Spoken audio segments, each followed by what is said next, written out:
And we are recording. Welcome to the evening of Python coding. It's now both in the DC Python meetup and the Austin Python meetup. Today we have Brendan Johnson. He's gonna speak about a unique topic. We only had very few of those. He's gonna show how Python can be used to drive other applications. And this is very useful if you have like programs that need to be automated. For example, today we're talking about Blender. It's a graphics library, a graphics tool to create also like 3D movies and stuff like that. But Brendan is going to explain much better what it's actually doing. Brendan, please, the floor is yours. Share your screen, show us what it can do, what Blender can do, and how Python can power it. Okay, great. Thank you, Jacob. Can you see me all right? Yeah, we see everything. Perfect. Thank you. Okay, fantastic. So, hi, my name is Brendan, and my background is I have about almost 20 years of creating 3D models and textures and whatnot in various 3D programs. I started off using 3D Studio Max, and then later went on and took a couple courses in Maya.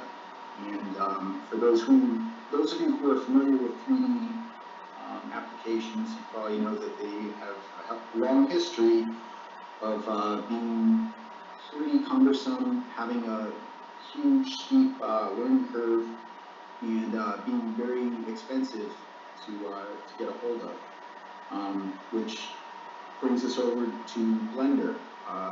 It's started off as it still is a open source collaborative project from blender.org. I provided the link in the chat section there. But basically, Blender has risen, I would say, in the last 5 to 10 years to become quite a contender in terms of 3D modeling, 3D animation, rendering, and it continues to improve. As of right now, they're currently at version 2.92, but from what I've read recently, as recent as maybe a week ago, they'll be heading into version 3, which, from what I'm told, is not going to be as big of a leap as it was going from 2.79 about a year and a half ago to where we are now, which is 2.92. But it's still pretty impressive. One of the things that makes Blender most impressive, besides the fact that it's free and it's very robust, is that it continues with the open source mandate that they've had to use Python for its scripting. And so I'm here today to basically go over, as Jacob said, the very basics, but specifically the scripting layout for Blender, because Blender has many different layouts depending on what you want to kind of specify yourself in. And then just if I can check in, we have a question from Miria about Onshape. I'm sorry? We have a question from Miria about Onshape. Onshape? O-N-S-H-A-P-E. Onshape for like 3D modeling? I'm not familiar with that. Is that new? I know like in DCPS schools in their engineering classes, they're using Onshape for like their 3D modeling assignments. Is that like something that's taking over for AutoCAD? That's the wrong person. So the world of 3D programming has been changing rapidly all the time. There are all sorts of like engineering applications that pop up and disappear or become more popular and less popular in no time. It's every few years there's something new. So no one can even know all the tools, but specifically for Blender is not for engineering tasks. It's mostly for entertainment. I'm saying mostly. Maybe used for something else. Well, let's pick up. Let's talk about this question later. I have some. I can talk about on-shape later, but for right now, my recommendation is we get back to it. Yeah, I mean, if you want to go off just a moment there, I know that AutoCAD was sort of the first sort of architecture engineering type tool that was out there, and that was I don't know if it's actually bought out by Autodesk or if it was always created by Autodesk. But then Autodesk went on to bring out 3D Studio Max. Later they acquired Maya from Alias, and they've kind of just grown into this sort of juggernaut, basically being the equivalent, 3D equivalent of Adobe, and they're kind of much hated now. So I'm not familiar with that specific software suite. I don't know if that's taking over for CAD, but it sounds like it might be. I do know, as Jacob said, that there are sort of programs that come and go. I know that when I was first learning all this stuff, there was some, Flash was still big, and they were trying to find plugins and ways to work in vectorized graphics into Flash for making Flash animations, games, whatnot. And I saw maybe 2 or 3 programs just sort of come and go. I'm not really sure where Google's 3D program is nowadays. I messed around with that for like a hot minute, and then I just really wasn't that interested because Blender just seemed to be tying more and more things together. And now, in their latest iteration, that's been since, like I said, probably since version 2.89 to 2.92, they've really started educating their base on how to use nodes for all sorts of things, and that's been leading into their most current usage of nodes, which is for geometry, which is something that, my understanding, is something that Houdini used to excel at, was using nodes to power how you were going to generate particles and geometry in their software, and that's why Houdini's always been really well known for, besides all the standard 3D modeling stuff like smoke and liquids and stuff like that. So Blender just really keeps on growing and growing and pulling in more people because, among other things, the price tag and the way of learning has gotten so much easier. I also know that when I was learning 15, 20 years ago, that we didn't have YouTube, obviously, so we didn't have a bunch of YouTube tutorials out there. Now, you just sort of watch the world kind of grow exponentially, and I think most of it's heading towards Blender. I know I still see a lot of people who really like Cinema 4D for mostly for entertainment stuff, but Blender seems to be getting a larger and larger foothold. So anyway, back to what we're here for, which is me basically showing you the scripting aspects of Blender, the very basics of them. So with the first picture I have up here, you guys can all see this, right, Jacob? You guys can see Yeah. You're fine. You're golden.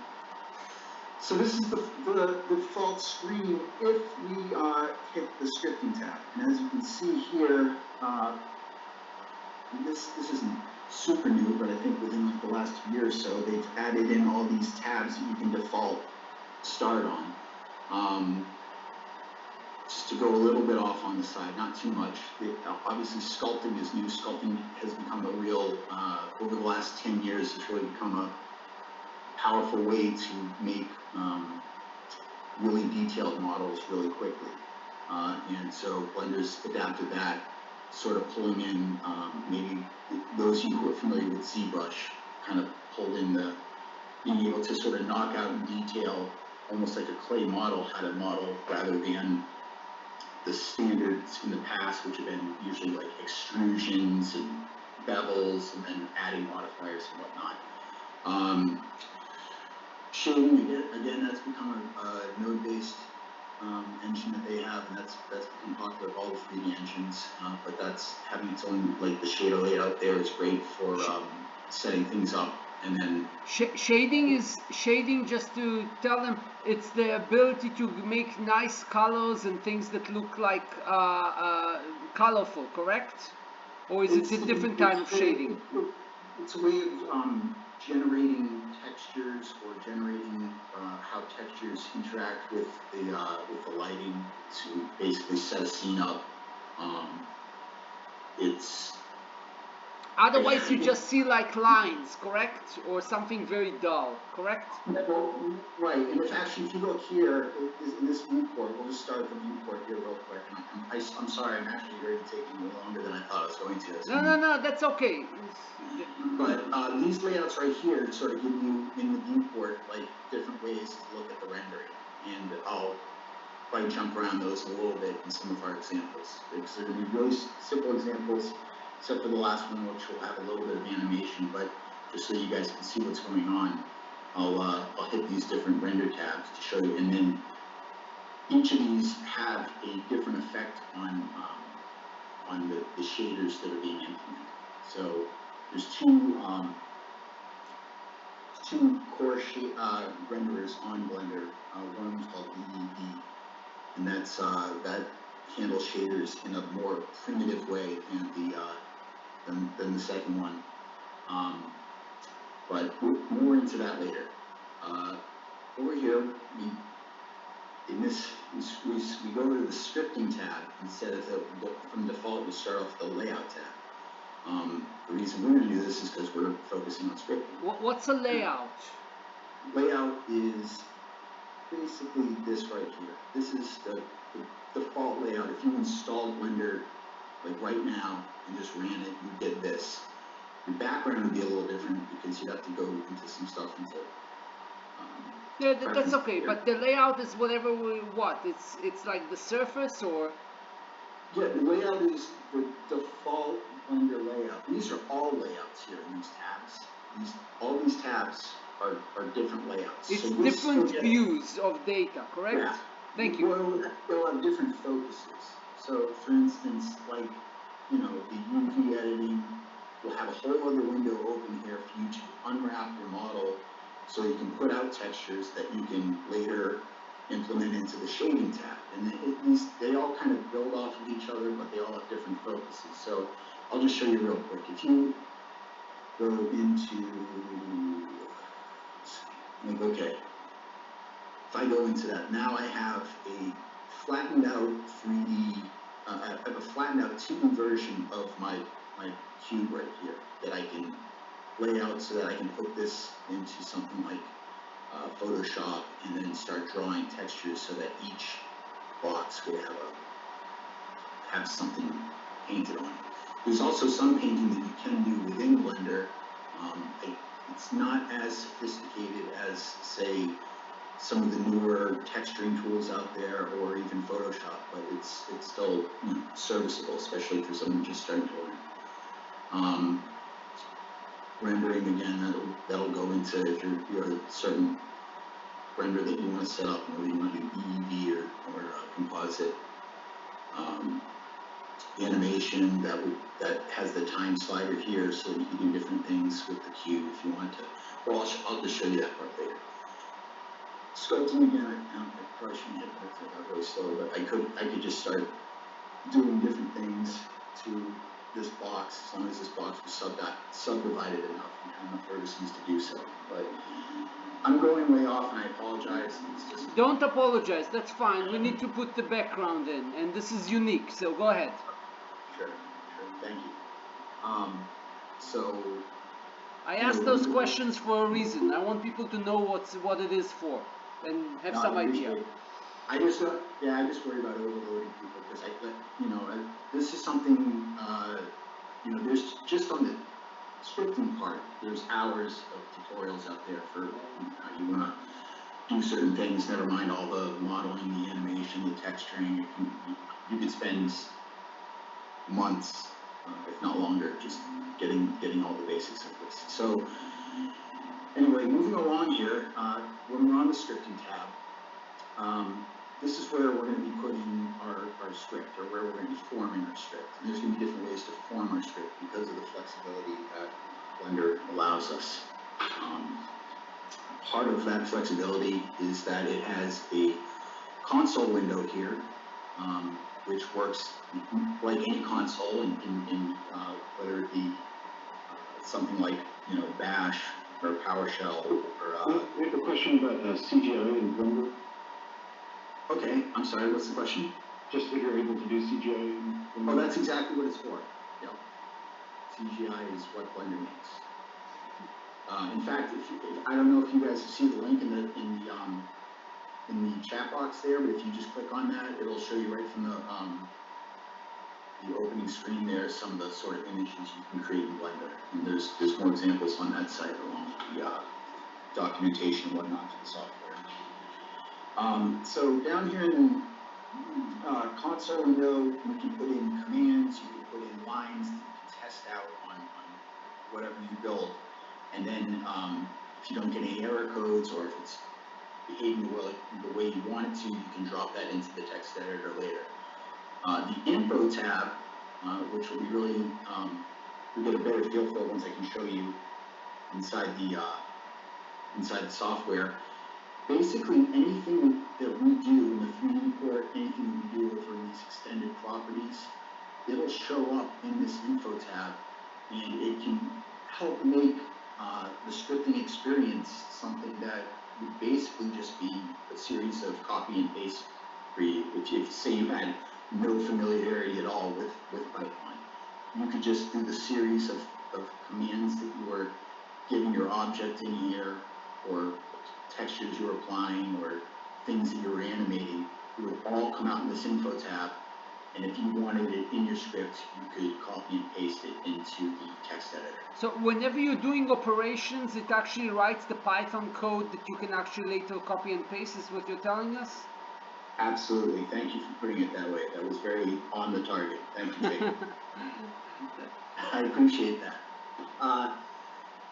Let's see, over here on the far right is the scene collection. For those of you who are familiar with any Adobe products, Illustrator, Photoshop, if you know things like layers and layouts, this is a sort of similar layout where these little boxes here called scene collection or collections are things that you can put your objects into or keep outside of and keep track of. Off onto the side here, you can't see it so well, but I'll show you more when we're into the software. You can also control whether something is visible, whether it's renderable, whether you can filter it out. So it behaves a lot like your sort of what you would call the layers tab in Photoshop. So we have a question. So it's like a WYSIWYG kind of editor. WYSIWYG. What you see is what you get. It's a Microsoft. Yeah. No, I'm trying to think. Are you talking about like the text editor? Is that what you're talking about, or are you talking about the console? No, the fact that you said like what you draw or what you create, it writes the code for it, like the Macromedia WYSIWYGs. So when you would do like HTML, you would just put your blocks and put your tables, and it would do all the code on the background for you. And then you can go in and edit your code however you want, but at least it has like the basics of the code laid out for you once you create the object. In a certain sense, it does. In the info tab, yeah, that in a certain sense, it gives you the code of what you just did. Now, if you're paying, if depending on how into the writing the script or how familiar you are with Python, it may give you like too much information even in those lines, so you can cut those out. But I guess, I mean, I am familiar with WYSIWYGs and how I sort of picture working with those compared to working with this, and there's just something a little bit more even interactive about this, that you can sort of trim the fat as you go. So I guess you could see it that way. I don't know if I would exactly put it that way, but it's not like it's wrong for looking at it that way. Yeah, if that's a good way to conceptualize it, then I'd say so be it. Sounds good. Yeah, the answer is basically yes, but WYSIWYG is used for something else. It's the WYSIWYG comes with a word processors. But if you think about Word docs, that you can actually write a macro that will create the text, whatever you did as code, as Visual Basic code. This is very simple, similar with Python. Yeah, I would say something where it's more. It could be looked at the same way, but I would almost say the info tab is a little bit more interactive. So this last area that I just highlighted here in pink is I just call it various scene properties, because this is the whole area where we could get lost for hours in terms of you have your rendering tab here, you have your physics tabs, you have different properties that you can apply to shaders, to lighting, to the quality of the rendering in terms of the resolution or the file type that you want to export it as or save it as. This is just, it's very, very multifaceted, and we could just go off into forever about it. So I'm going to kind of steer clear mostly of this, unless some very specific questions come up and I can draw an example for you guys. But for the purpose of wanting to get you guys to see and understand the scripting stuff, I'm going to probably not get into that area a whole terrible lot. So let me just open up our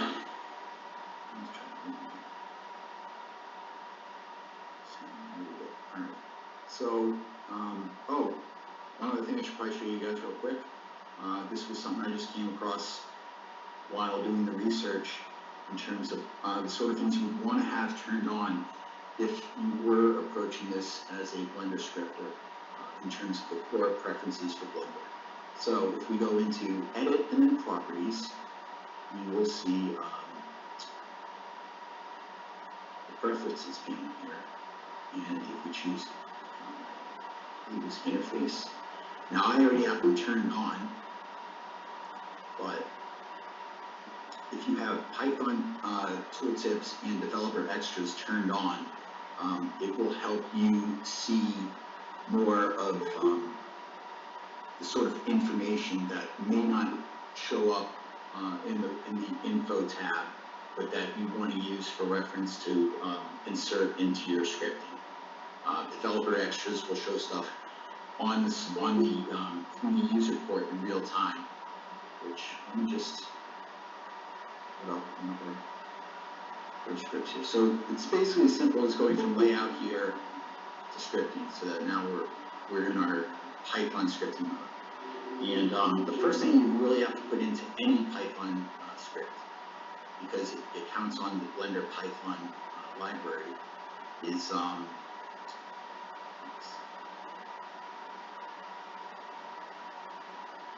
import BPY.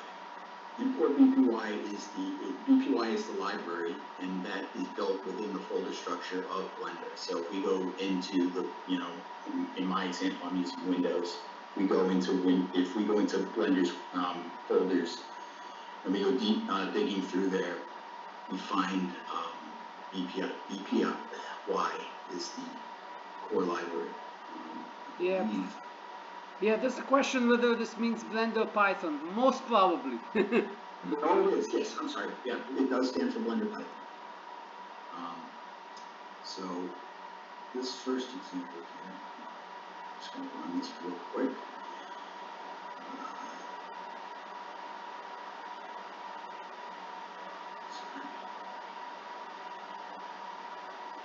Okay. Now my first mistake was I didn't start. You have to start a new script. Even though you have the window up here, you have to start a new script before you do anything. Now you'll notice immediately I have the number of the line there, and that will continue once if I was typing this in, it would continue on as I went. But because I've pre-made these, it's already set to go. And the one thing I will say is, Brendan, one more question.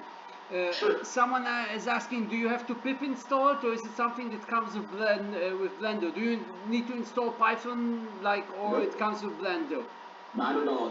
It's built into it. Okay. So all of this is external to the regular Python distributions that you're familiar with. Absolutely. And in fact, it's the one thing that I found a little bit confusing about this was that when I saved my files, I wanted to save them as BPY files. But when I did that, Blender would not let me import them later, or paste them in later the way I just did in front of the group here. So if I go into presentation, I had as as text files they show up, but as BPYs they were not showing up. So I had to make sure that I modified that. So while this is like very cool and very helpful for Blender to be working with Python, it has its own self-contained version, and it can also be pretty fragile, which is the reason I wrote these all out in the first place. Because if I wrote them on the fly while I was with you guys, like while we were talking, A, I probably wouldn't get as many of them done. But B, there's also I was actually experiencing this while I was building this out, that the program would entirely crash. So there is some fragility to it. It's not perfect, but it's still pretty cool and pretty robust. So let me just run the script right here. Now all I really did right there,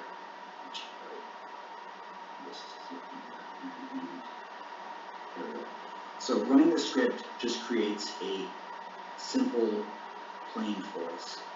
I can go over really quickly navigation within the 3D viewport. Can you explain it line by line? Yes. Okay, so first thing we're doing here, obviously we're importing the library that I mentioned, the EPY. In this line 3, we're setting up the vertices. So these are the 3D coordinates of the 4 vertices of that plane, correct? Right. So each of these vertices that I'm highlighting here are created in this matrix you would have here. So this first one's at 0, 0, 0. This second one's at 0, 2, 0. This one's at 2, 2, 0, and this is at 2, 0, 0. Now, you'll notice all the men with 0, and the reason for that in this simple example is because these are X, Y, and Z coordinates. So, the 2 here is a Y coordinate, the 2 here is a Y coordinate. All those zeros you see are all Z coordinates, and Z coordinates are going up and down, whereas X and Y are going left and horizontal and vertical. Actually, it's not vertical. I'm not thinking 3D space correctly, but the Z space is what will go up and down, and we don't have up and down in this case, not for a plane. In the next examples we will. In terms of the faces, again, these are the vertices. Okay, this is saying the faces need to meet at all of these vertices, and because there's 4 vertices. I would request to zoom in if possible. Sure.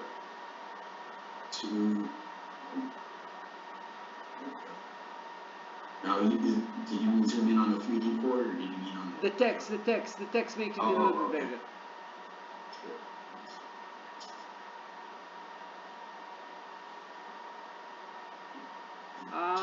Usually just scroll, control scroll. The mouse scroll, yeah. Okay, sorry. I used to access it from here, but that works great. Yeah. Thank you, Jacob. Okay. So yeah, the vertices here are points 0, 1, 2, and 3. And they're letting us know that these 3 points all together will combine to make this face. This face is the plane. Here we're naming the object, the mesh, and calling it new plane. So as you can see, it shows up here as plane. If we change the name to something else, like to call it car, it would change this object over here to call it a car. And then, other than that, this is just saying that these meshes, the mesh is made up of the vertices and the faces and what fits inside. So, this is neat. This is obviously easy. Also, I should point this out real quick, because I kept talking up the info tab. Every movement that we were making before shows up down here in the info tab. So if I want to grab this and copy and paste it, and then it would be in here, word wrap, so it all shows up. Some of this information is not even going to be necessary. So again, if I wanted to trim the fat, I could cut out some of this information. But we're not going to run it, because if we do, I might crash Blender, and we don't really need to do that right now. So let me just give you the next example.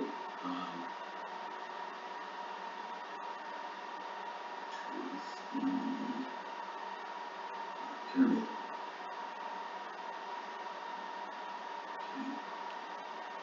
And now we've created a pyramid with this code, which is only slightly modified from where the plane is. Let me take the plane out there real quick. And basically, let me just show you, it's got the bottom is still there, so it's got those 4 coordinates that we originally had, but it's added this other vertice up here, and then is additionally told Blender to put in these 3 faces. So, and since these are the pyramid sides, they don't have 4 sides, they only have 3. So you have your X, Y, and Z. It's not the same as the bottom piece, the bottom face, which would be what we see down here. Let me jump in. There's a question about what's the benefit of scripting the model rather than animating it manually? Well, when you get, I realize the examples that I'm giving today are very basic in terms of just sort of understanding what we what is capable of be done within a few lines of code. Down the line, you can automate a bunch of tasks. And so, like for instance, one of the things that I'm working on my own in terms of using scripting in Blender is to create, I guess, what people would refer to as Trippy Graphics, which would be things like circles, squares, and then maybe more robust models, all kind of moving around in an array and moving around, X amount of times while scaling, while either growing or shrinking, distorting. As I keep going out, I'm going to try to build on this a little bit more so you can see a few more examples. And then there is one other thing that I'll tell you about, but it'll come at the very end, so I want to sort of tie it back into one of the questions somebody had asked before the presentation even began. So hopefully it'll become more clear as I go. I want to add to this. The movies you see on screen today with all those graphics, where they have like hordes of people and masses of armies and stuff like this, the superhero stuff, those are all like, to create those, like, you need to script things. Oh, absolutely.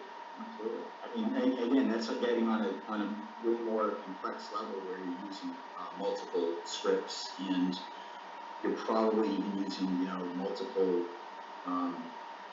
teams putting things together and then having those all come together on a server, which I don't know of Blender being used for anything that large scale yet, say like a Lord of the Rings fight or something like that, but I definitely know that like Maya and ZBrush were used on stuff like that, and that's kind of, but they have their own proprietary scripts, whereas this is basically just Python in Blender. So it's another cool thing about Blender. It's 20 years ago, everyone was using only MATLAB. Today, people stop using MATLAB because Python is available. The same might happen here. Yeah, I think Blender, I think we're finally at the point now that Autodesk is really starting to sweat what's going on, because there's such a real grassroots groundswell in terms of people wanting to use Blender. In the last year, we've seen Ubisoft and maybe Epic. I think there's at least one other game company that's very openly said that they're going to support the Blender movement, and there's various other softwares that have decided that they're going to have plugins that work with Blender, for instance. So one of the things that I've been doing a lot lately is augmented reality work, and primarily the work that I've been doing has been with this software suite called Spark AR, which is basically used to make all these sort of augmented reality effects that you're currently seeing on your phone through things like Facebook camera and Instagram camera. So when you see a girl put on fake eyelashes and all that, and hearts going all around her and stuff, that's someone like me making that effect using something like Blender, because the people at Facebook/SparkAR have worked to create plugins that go directly into Blender, and then it makes the whole what we call pipeline flow better in terms of you create something in Blender, you make all the textures or procedural textures and shaders in Blender, and then you can export it directly into SparkAR. Something like that is an example of how Blender is getting more and more of a foothold in this in these industries. So while I can't say right now they've done anything like Lord of the Rings, it's like it's on its way, and people are going to be more appreciative of it because they don't have to learn a whole new script from some proprietary company like Autodesk. It's based off of Python, which a lot of people already know how to use and can sort of wrap their heads around quickly. So anyway, sorry again for getting way off, but I'm just going to keep rolling along here with the different examples. Again, it's going to be another simple example. So obviously this one's called Cube. So make that one, and you get that one didn't come out.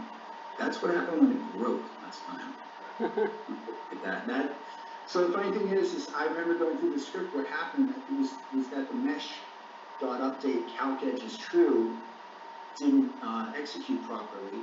So instead of sending the faces on that last plane to go where they're supposed to, like, come down like that, it just went way up into the sky, and it was a bug, and it almost, well, it did crash Blender for me the first time. So let me just try this real quick.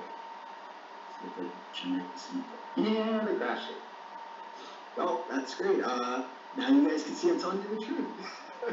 You crashed Blender. No, this is the reality. Some things exactly. are still under development, and they'll fix it at some point. Yeah, no, what I meant to, what I wanted to say is I meant to do that. I'm wanting you to see that.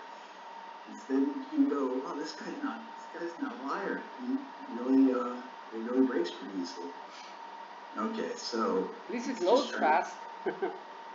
Yeah, so let me get back to this really quick, and yeah, it loads extremely fast compared to Maya and 3D Studio Max as well. And I just for the record, I still love both of those programs, and I don't work for Blender, so I don't have, like, my allegiance just goes towards whatever tools work best. I just know that when Jacob and I were discussing the type work I did, that this was something that could appeal to this very group. So I don't mean to sound like any sort of shill for any corporate product. That's not where I'm coming from here. I'm just hopefully getting some of you excited into doing some stuff with this. So let me just get us back on track hopefully here. All right, so let's see if we got it done this time.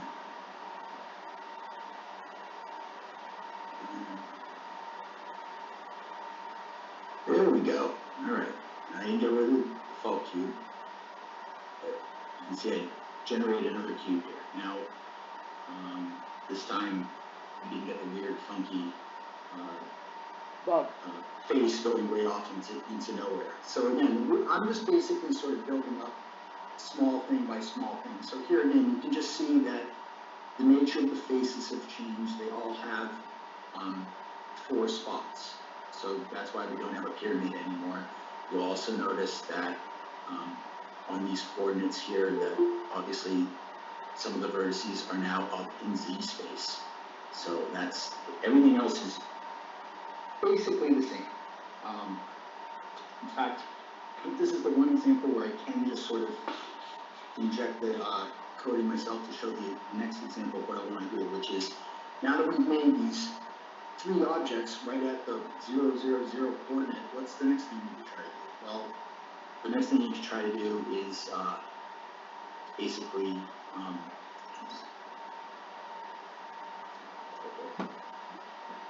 next thing we can do is try to have it show up default at a different location than the 000. So let's just do that real quick. You use big O. Wait, I think that's okay now. No? No, Yeah, no. from here. So object is not defined. Yeah. And there's a typo. Object. Yeah. And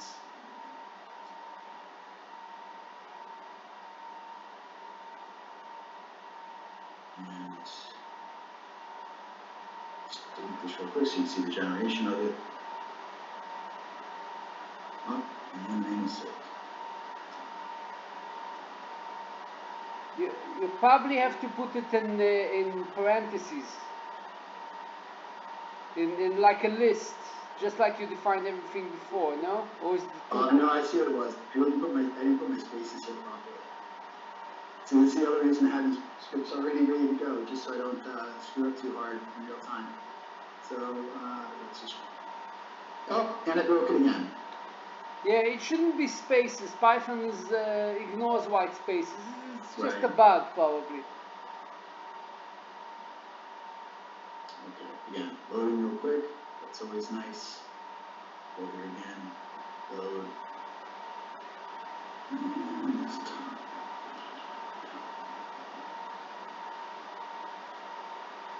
So I'll get rid of everything so you can see it. And it broke again. So I will not run that script again. All I was going to show, which it worked the 3 other times I reversed this, was that it basically moved the cube in the 5 units up in Z. Try it again. It's not a script. It's Blender doing something funny. Are you sure you want me to do it again? Yeah, try it again. It's not. If it worked once, it should work again. Okay.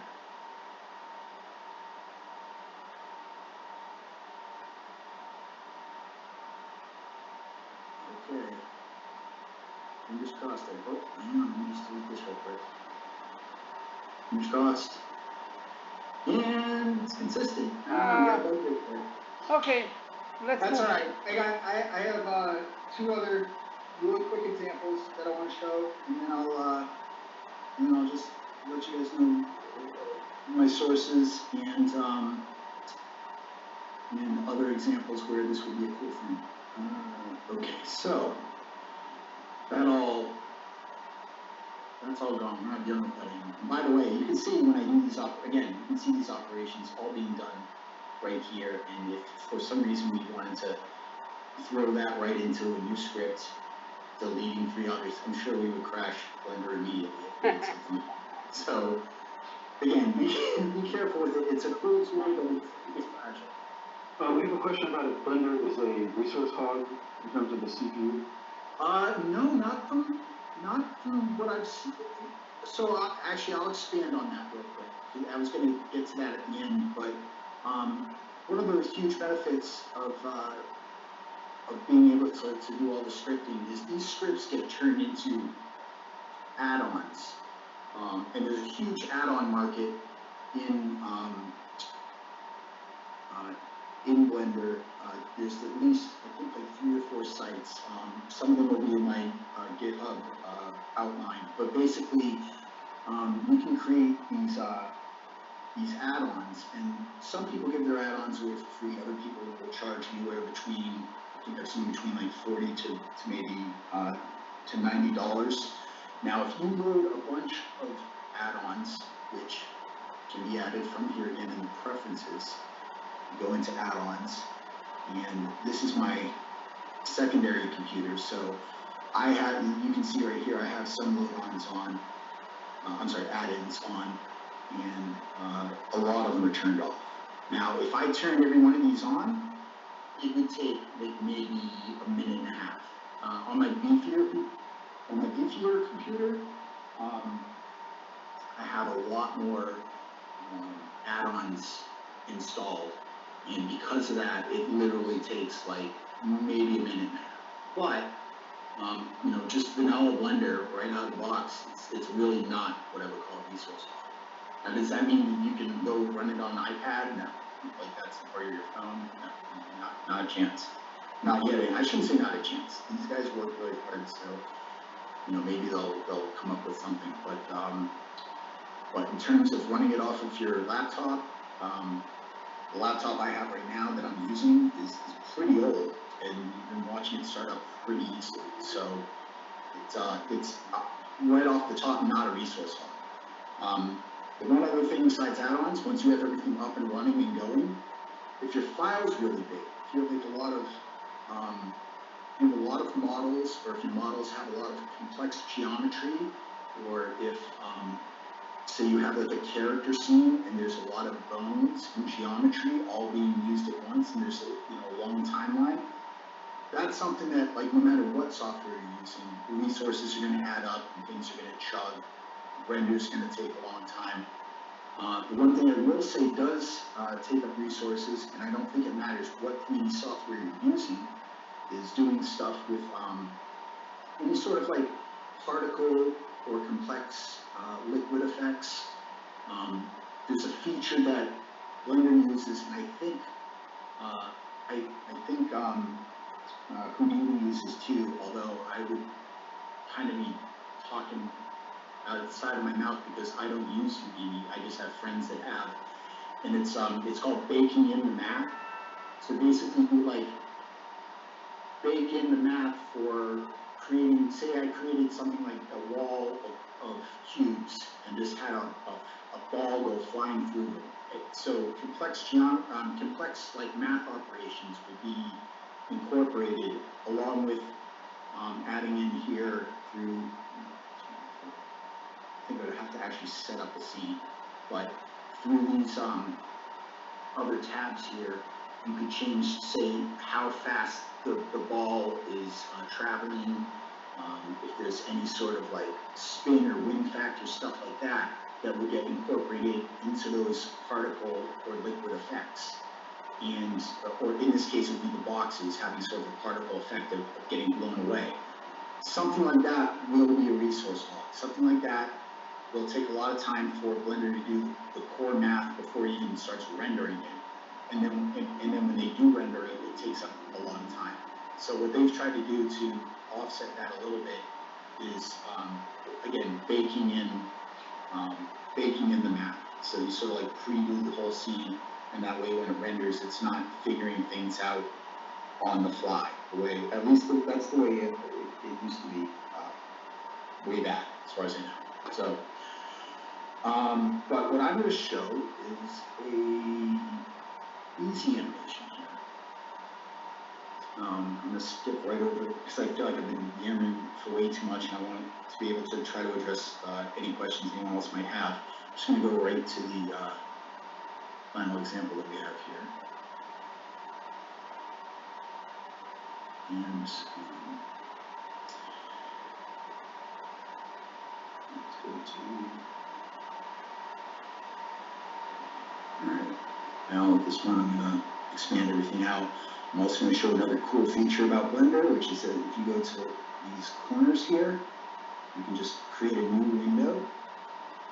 And then if you just want to change the window, like right now I have duplicates of the console, all I have to do is go up here to change this to any of these different types of viewports. Now what I want to demonstrate here is the animation being done, so you know what, I have to do one thing.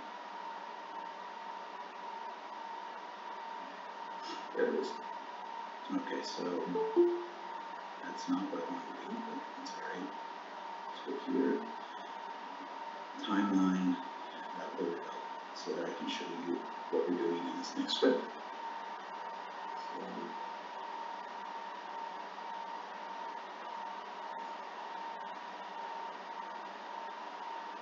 Okay, so what I did in this file, obviously, previously was created 100 cubes. I did basically a 10 by 10 duplication. Here's the answer to the person who wanted to ask why is scripting good for. Do 100 of those by hand. Even this is hard. Yeah, no, it's definitely hard. And actually, when I did this part of the script. This was on an actually different file that I did it, but I primarily used the info tab, which helped me make sure that they all lined up just one space away from each other. So or I should say all right next to each other, but there's a certain spacing that had to be figured out. Now, what we're going to do in this script is we're going to animate the cube. So all I should have to do now is run it, and now, once I've incorporated this to these cubes, you can now see that there's a pretty cool animation that we can use, that we've made, that we could use in some sort of presentation graphic, or some sort of like network opening to, like, news channel, anything you want, or orient it towards some music. Can you explain what's happening? Like, Absolutely. Yep. So this file, when I had those 100 cubes set up, I put them all in the over here in the scene collection of their own collection called cubes. Okay, so they're all in there. You can see there's one object plus 99, and so I put them all in there, and then that's why the script was specifically made to reference cubes. And then basically all I did was give it scaling settings along the x-axis, so that it would grow out from 0, 0, 0, which is at here, to eventually at a certain key offset, which I believe starts at frame 50, or when it gets to frame 50, it's going to offset so that the dimensions are 1 by 1 by 0.5. And as it gets to 70 frames, it gets to 1 to 1 to 1. And then at 80, the offset keeps going by +1, and then it eventually settles down into the final position. And just real quick, what I was mentioning before, when we had the original graphic up, you can change the way things render in the screen, so you can sort of see it being handled as a wireframe. And again, if you want to make it a wireframe, there are ways that you can apply certain renderers, or there's a certain modifier in here called wireframe. I'm not going to add it to this because it's going to break Blender the way I've set this up. But if I had more time, or if we were going to get more into the guts of this, we could add, apply the modifier, see how it handles here in the info tab, and then incorporate that into the script. So that's just one layer. Also, there we go.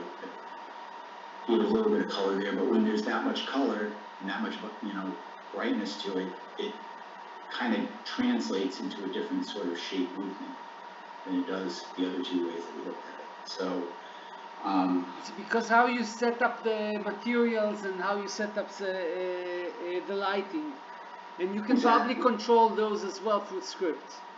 Well, there's also a way. So I was rushing a little bit on this, and I was actually sort of going for more of a glow effect, but because of the way I implemented the materials, it didn't come out the way that I hoped it to.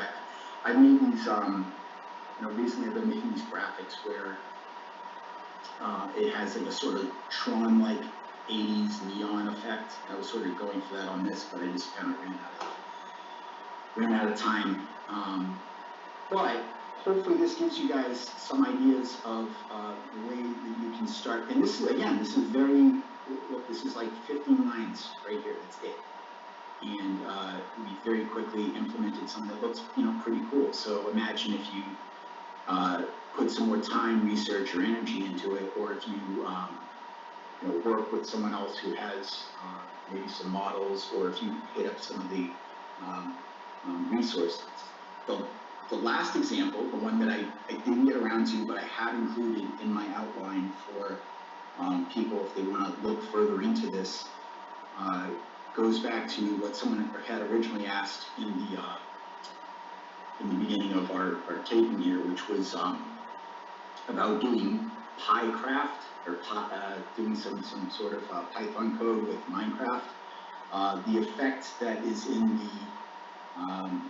the outline that you can find on the GitHub will walk you through how you can take a model of basically anything, and then with this script, which will show you how to make, you can basically create a Minecraft version of that same model, which is to say, it's an effect called voxelizing.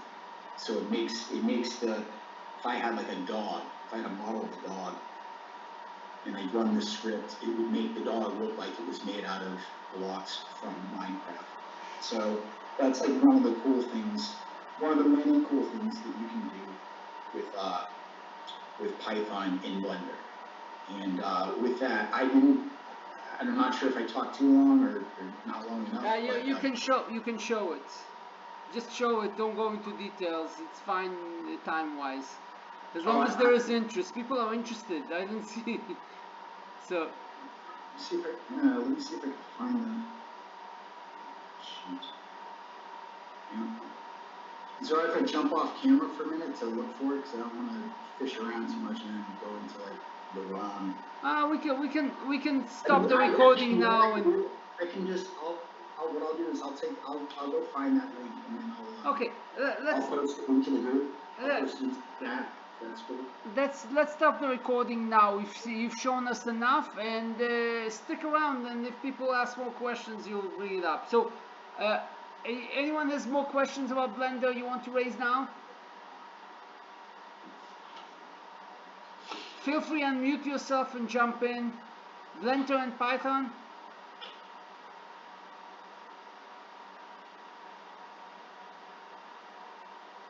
I guess people are asking questions while you were talking. Yeah, okay, that's great. Can you make, yes, you can make, yeah, NTFs, you mean? I think, yeah. What was the question? Right, no, you're right. NFTs, the non-fungible tokens, yeah. You can absolutely make those, absolutely. In fact, I have friends that are doing that right now. I don't know. I think good luck to those people. You can absolutely make NFTs, absolutely. What's NFTs for those who don't know? NFT is non-fungible token. It's basically these it's gifts that I guess somebody's paying for. If different types of cryptocurrency. They're like, explain to me, it's basically like crypto gifts. So people make these gifts. GIFs or GIFs. I know some people call them GIFs, whatever. And these people sell them on these marketplaces for anywhere between 0.2 Dogecoin to like. There was a guy famously about a little less than a month ago. His name's Beeple, and he sold a huge library of his work for I think it was like $69 million, I believe. Well, what is it like? His work is what? CGI work? Yeah, he basically, so he makes CGI work, but the interesting thing about him is that, and the whole landscape for making digital work is kind of changing a lot, that there's not like a lot of, you don't have to go make your own models anymore. It doesn't prove, I guess, how good of an artist you are if you make your own models. You can just sort of take somebody else's model, or I shouldn't say take, but buy it off of a certain marketplace and then incorporate it into a scene, and then that becomes your work of art. So we're in a very fluid place in terms of digital image creation nowadays. And the NFTs is like those CGIs, those objects that you buy and then later you can use them. Yeah. So basically, I think, for most of them that I've seen are something like, like a 5 to 15 second sort of animated GIF, and then, some people somebody's paying for them, and they can only be sold in like a limited quantity, and I guess that's supposed to create the exclusivity of it, which the disconnect for me is that, like, if I see a meme that I think is funny, I just, save it up on my computer. That's kind of it. But this is something else where I've been told there's some other crypto signature element to it that I haven't really wrapped my head around, and anybody who I ask about it doesn't directly answer as much as they just talk about how it's a money-making opportunity. So if there's someone in the audience who has a better grasp on why it's supposedly this place where people are going to make a lot of money, I'm all for hearing it. I'm not going to pretend like I'm that absolute expert. Okay, but this is less about Python. No, yeah, very, very much less about Python. Although in theory, you could make something, you could make a trippy effect in Blender using a Python script and then sell that as an NFT. It's totally, absolutely possible. The only other thing I wanted to share with you guys, and I can put these in the chat links if you guys want, are different resources for Blender add-ons. Some of them won't be free. Some of them are extremely easy to get because you can find them right off of GitHub or Gumroad. But there's a couple of real like hub sites for Python effects. And if you guys are interested in that, I'll put those in there. I know I already have them in my, again, in my outline, which is out on GitHub. But if you guys want me to put them in here, I'll be glad to do so. Other than that, if you guys have any questions,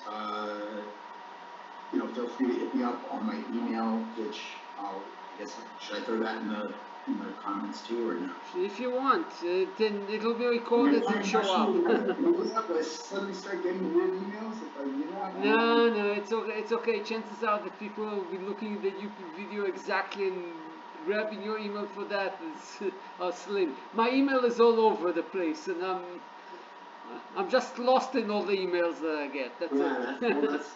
That's what tends to happen.